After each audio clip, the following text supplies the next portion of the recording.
I lijep pozdrav svim slušateljima, gledateljima i čitateljima portala 33515.net. Moje ime je Zdenka, ovo je projekt Trikotača sreće koji se javlja upravo iz Armenije.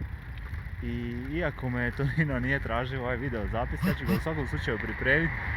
Ja znam da će se kroz par dana javiti, tako da mu imamo odmah spremno za odgovoriti.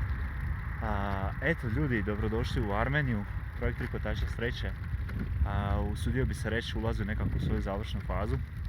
Nadam se, naravno, obzirom da idem prema Jerevanu i da bi tamo trebalo pokupiti tu iransku vizu koja je zadnja birokratska prepreka na putu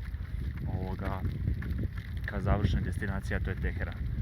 Vrijeme je trenutno lijepo, inače trenutno je 8 sati i nekih 11 minuta. Sunce je nakon 2 dana ponovno granulo, što me je uistinu razveselilo i praktički prvi trenutak čim sam izašao iz mjesta iz kojeg sam spavao, to je ovog slučaja bila garaža. Vjerujte mi, garaža nakon jučerašnja 2 dana je hotel sa 5 zvjezdica. Obzirom da je bilo jako hladno, temperatura tijekom noći se spuštala ispod nule. I jutros kad sam pokupio tricikl koji je bio parkiran na drugom mjestu, obzirom da su bile nekakve peripetije jučer oko te pripreme, sve je bilo smrznuto. Tako da vidjeti sunce i osjetiti njegovu toplinu uistinu donosi nekakvo veselje. Koliko vidite, trenutno sam na jednoj zbilja, kako reći, praznoj cesti i lagano se spuštam u smjeru Jerevana do kojeg me dijeli nekih 70 km.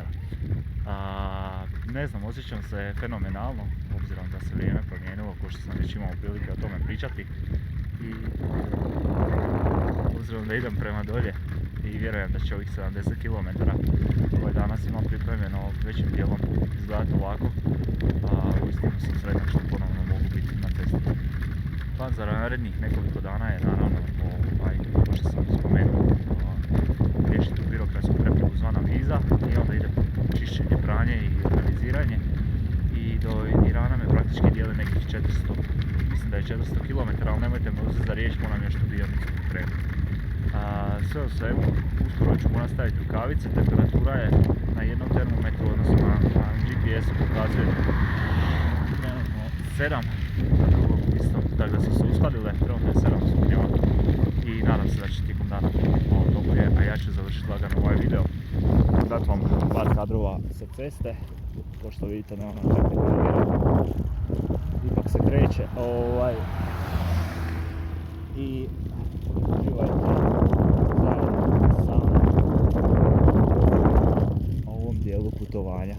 Hvala vam što pratite, hvala Toninu koji se uvijek javi, jedan od najaktivnijih novinara na našem području, podrška portalu 33515.